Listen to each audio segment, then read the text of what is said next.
भाई साहब सोचो, कुछ सोचो। अब तो लोगों पर दंगों का असर होना भी बंद हो गया है। कहते हैं कि कोई नई स्क्रिप्ट लेकर आओ। नई स्क्रिप्ट? कहाँ से लेके आई नई स्क्रिप्ट? लेकर तो आनी पड़ेगी, क्योंकि यह स्क्रिप्ट बहुत पुरानी हो गई है। मुस्लिम इलाके में यात्रा गई, यात्रा पर पत्थरबाजी हुई, दंगे हुए, विपक्ष के किसी नेता का कोई पुराना बयान उठा लिया, विपक्ष पर सारा ब्लेम डाल दिया और फिर हिंदुओं को खुश करने के लिए 4 झुग्गी झोपड़ियों पर बुलडोजर चला दिया।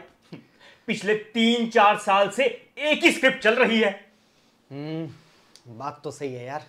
यार इससे ज्यादा वैरायटी तो मिथुन की फिल्मों में होती थी। कम से कम शक्ति कपूर एक मूवी में बहन को तो दूसरी मूवी में बीवी को उठाकर लेकर जाता था, लेकिन यहां तो हर मूवी में मिथुन खतरे में पड़ रहा है। भाई साहब, लोगों को सारी स्क्रिप्ट जुबानी याद हो चुकी है, सब समझ गए हैं लोग। इसलिए इस बार तो जाटों ने साथ देने से साफ इनकार कर दिया। बोले, जब हम साथ मांगने आते हैं तो तुम लोग हमारी बहन बेटियों के बारे में भला बुरा बोलते हो, हमें खालिस्तानी बोलते हो। गुज्जरों ने कह दिया है कि जब हम आरक्षण मांगते हैं तो तुम लोग हमारा ही विरोध करते हो। अहीरों के नेता राव इंद्रजीत सिंह खुद हमारे खिलाफ स्टेटमेंट दे रहे हैं। ओबीसी और दलितों ने तो यह तक कह दिया है कि तुम लोगों को हमारा ही आरक्षण छीनना है और हमारा ही साथ लेना है। ना ना ना, अरे भाई साहब, सेठ जी गले से उठने को तैयार नहीं, पंडित जी शांति का संदेश दे रहे हैं। एक एक करके सारी जातियां खिलाफ हो रही हैं। अब तो ले दे के ये रील्स बनाने वाले लोंडे लपाड़े बचे थे, इंस्टा वाले, इनके भी माँ बाप बोलने लगे हैं कि ऐसे कार्यक्रमों में गए तो टांगे तोड़ देंगे, टांगे। हाँ वो यार, टांगे तोड़ने वाला तो मेरे साथ भी हुआ है।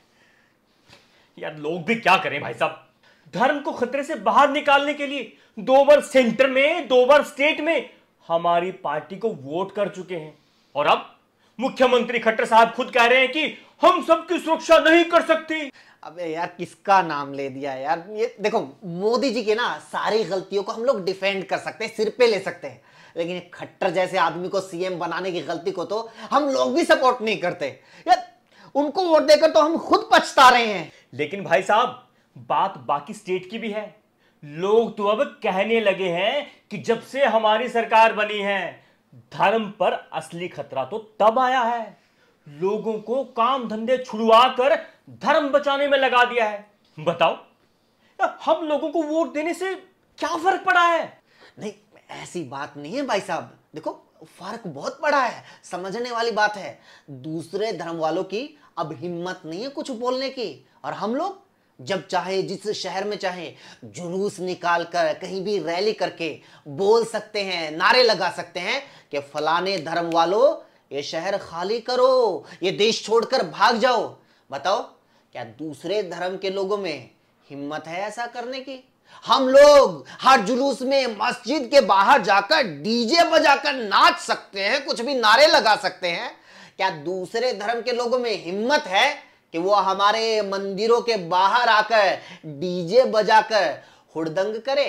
बताओ, कोई भी मुस्लिम जब किसी कोने में चुपचाप बैठकर नमाज पढ़ता हुआ दिखाई देता है तो हमारे लौंडे लपाड़े उसके सामने जाकर हनुमान चालीसा पढ़कर उसको चिढ़ाने लगते हैं। क्या कभी देखा कि कोई मुस्लिम हमारे भजन कीर्तन के सामने आकर ऐसी कोई हरकत करे? बताओ, दूसरे धर्म के लोगों में हिम्मत है रेप या हत्या के मामले में पकड़े गए लोगों के समर्थन में महापंचायत या तिरंगा यात्रा निकालने की? कितना फर्क है भाई साहब। जब भी दंगे होते हैं तो हमारे लड़के पुलिस के सामने खड़े होकर पत्थरबाजी भी करते हैं और गोलीबाजी भी करते हैं, और पुलिस की हिम्मत नहीं होती कि हमें रोक सके। बताओ, क्या दूसरे धर्म के लोगों में इतनी हिम्मत है? जब भी दंगे होते हैं तो लोग दोनों तरफ के मारे जाते हैं, पत्थरबाजी गोलीबाजी दोनों तरफ से होती है, लेकिन मीडिया वाले आतंकवादी, गुंडे, पत्थरबाज, जिहादी किसे बुलाते हैं? दूसरे धर्म वालों को। क्या मीडिया वालों की हिम्मत है कि हमारे धर्म वालों को कुछ बोल दे?